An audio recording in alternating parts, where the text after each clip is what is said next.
Hey, everybody, and welcome back to another exciting episode of Wildcard Wednesday on Horror Film Lovers. I'm your host, Jonathan Moody, and yeah, we have a fun one today. I decided since I watched it, and there's only like 5 episodes of it, I would do a review of Worst Roommate Ever. Don't know why, except that it's Blumhouse and it's sort of true crime. It's not really horror, but figured why not? It's close enough in a way, in my opinion, to horror. So let's do it. So the first one here is called Call Me Grandma. Uh, so anyway, I'm gonna spoil stuff. So if you if you've already have seen it, great. If you haven't, I would suggest you do it. Uh, okay, so Call Me Grandma. The plot says roommates disappear when they move into an elderly woman's house. Now, I actually watched these things out of order. I watched the Roommate Wanted one first because some people had already watched it, and I didn't realize because I didn't see them numbered that this was like the fourth and fifth episodes. So there were the last 2 episodes. Was part one and part two of Roommate Wanted. So I didn't watch the one till next day for Call Me Grandma. And so I'll just say, first of all, that a lot of these episodes are really crazy. Like some of these are just like off the wall bonkers episodes. And to me, that's awesome. I really adore uh those kind of stories. I adore stories where the characters are just so crazy and so weird and so wackadoodle. So there was a woman, I want to remember what her name was. But there was this older woman who apparently would house, she acted like she was basically a doctor. I don't even think she had a medical degree or whatever.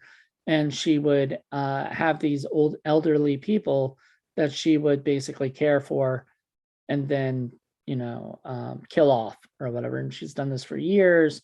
She even, I believe, killed off her own husband or whatever. And she's been doing this for years, and she would bury them in her backyard. So when they like pulled it up, there was like bones and bones. And the woman that discovered it was like waiting for this guy, and then it just kind of led to this lady who's the guy was living with, and the fact that he didn't go back to Mexico, but he wasn't around, nobody could find him. And I'm like thinking, when did this woman think like she was gonna how did she think she was gonna get away with it?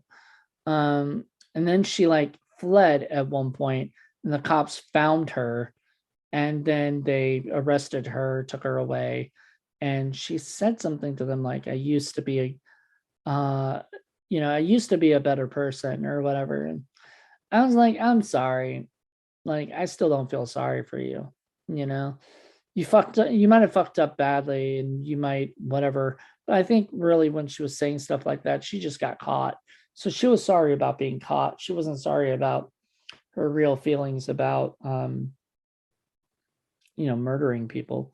She didn't care about that. She didn't care about the people that she murdered. She didn't care about the families of the people she murdered. She just cared about the fact that she got caught. So there you go. Um, so all in all, it was an okay episode. I mean, I thought it was okay. It wasn't my favorite, but it was interesting. So next one, being Be Careful of the Quiet Ones. This was actually my least favorite one. Just because I don't know. I just didn't really find it as interesting, I guess. It felt really weird that like it took forever for them to like figure out, let's go check the one place that this chick used to actually, and maybe, I mean, this is real. This is real shit. This happened. So like none of us is like, oh, fake or whatever.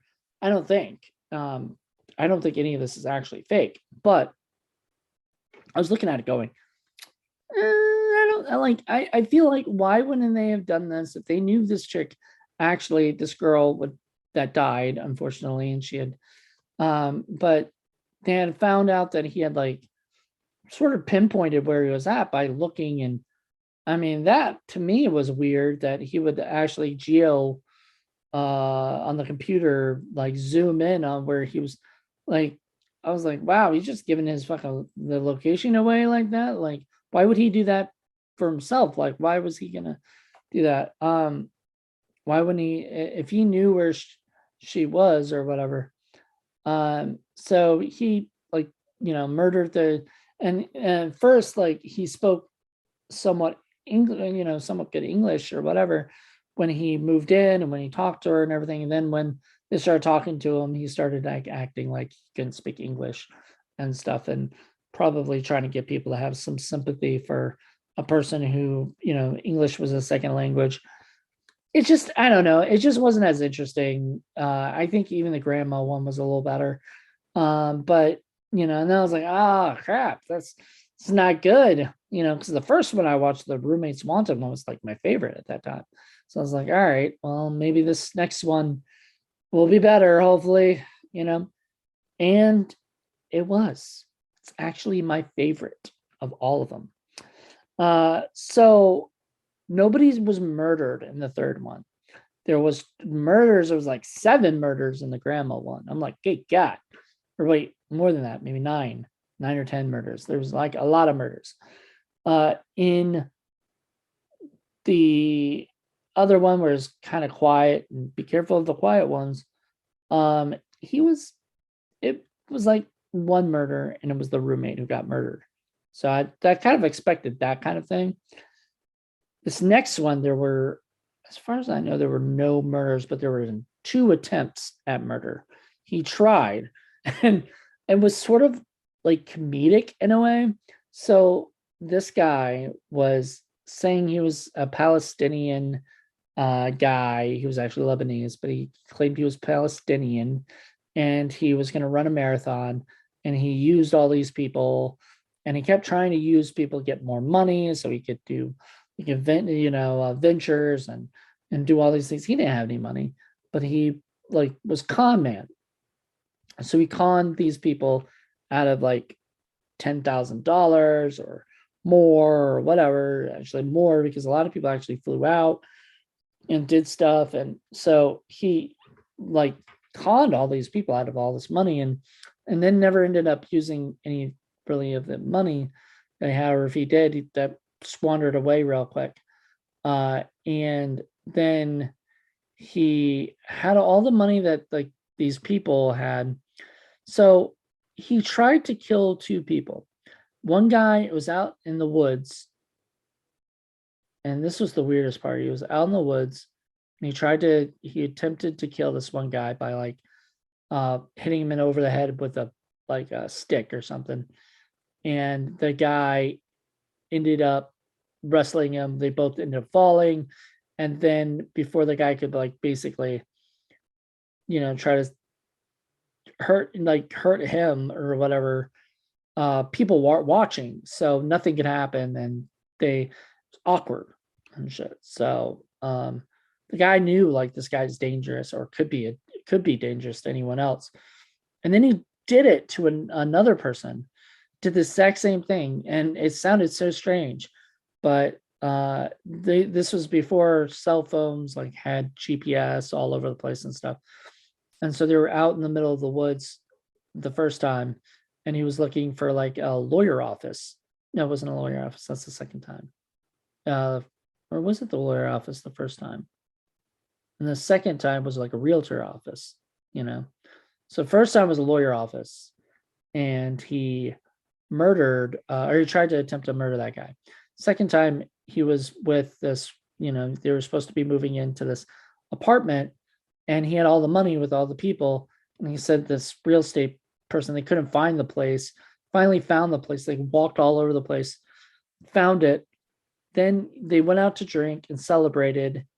And then he said, oh, let's go check out this abandoned house that has a gold toilet seat. So she was all into just doing something fun like that, and he tried to kill her. So moral of the story is, if somebody invites you to go to a place and you just already don't feel comfortable with the person because you're all by yourself, don't do it. So she went to the place, the toilet seat, found a fake toilet seat.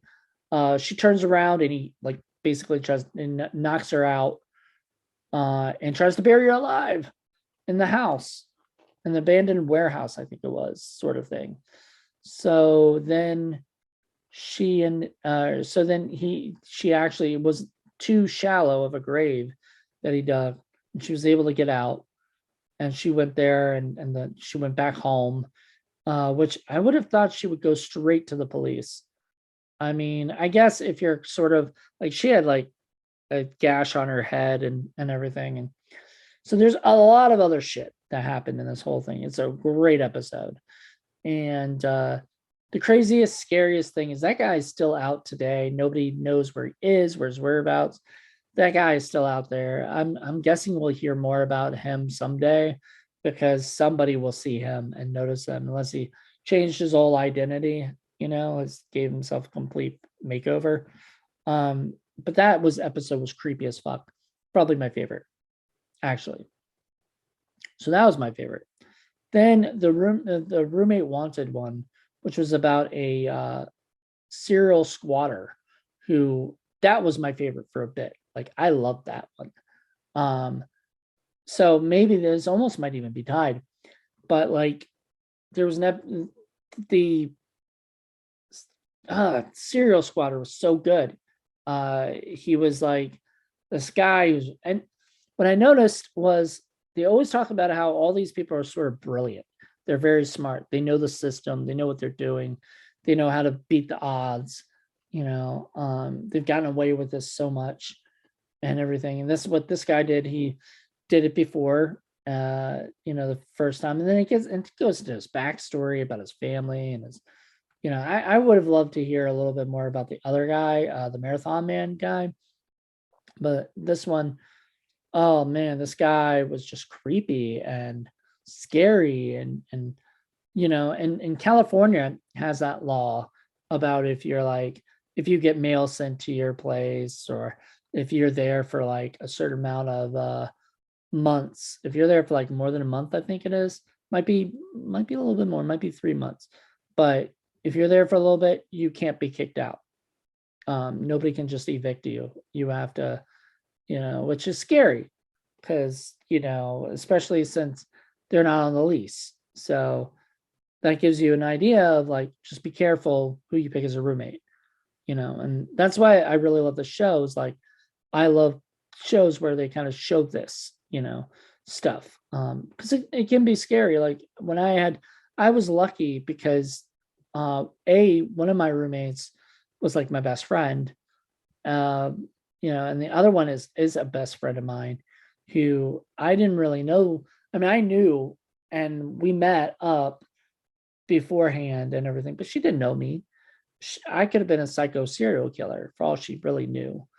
Thank God I'm obviously pretty sure I'm not, but I do like horror, but that doesn't mean anything. But anyway, it's just like one of those things where, you had to learn, you have to learn who to trust, who not to trust, and all that stuff. So all in all, I think this show was really good. I really like the serial squatter one, especially because they go into like detail about his, backstory about his life and about his family, and about how, one becomes like this fucked up person, like why did it act like that? And, I think he killed like a cat or something, and it just scary. There are people this fucked up, out there, so and they keep mentioning Craigslist and I'm like, God, it's scary because people just, they trust so much, and they shouldn't.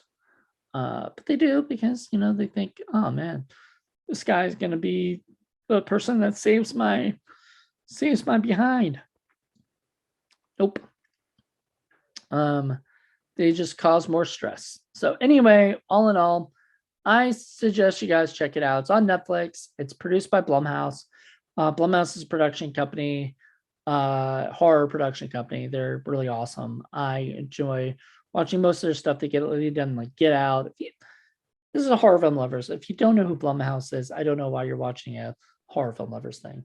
But yeah, it's honestly worst roommate ever. I think people were expecting it to be a little bit scarier or more violent or whatever.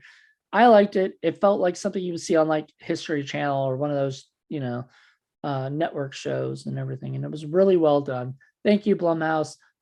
My only biggest thing was 5 episodes felt short. It definitely needed like 5 more episodes. So hopefully next season we get a full 10 episodes.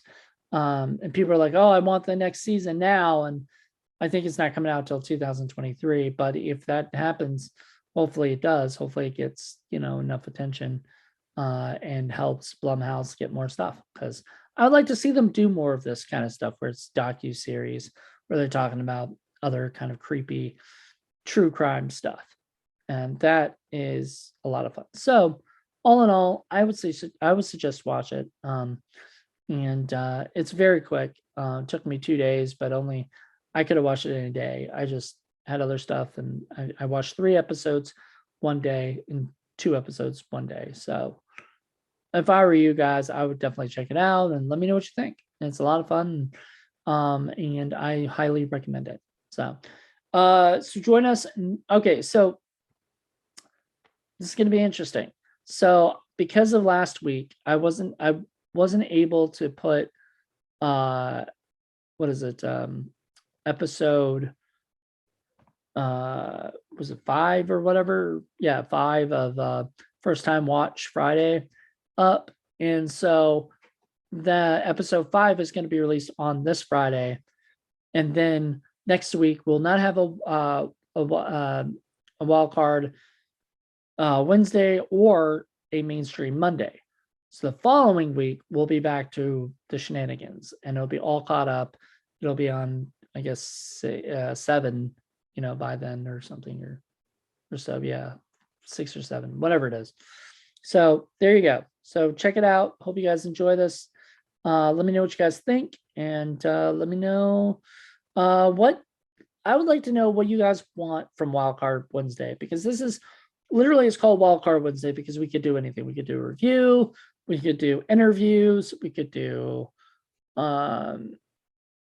just talks about what we like, and we've been doing all of it. So if you like this and want this to continue, please let me know. All right, have a good one. Bye.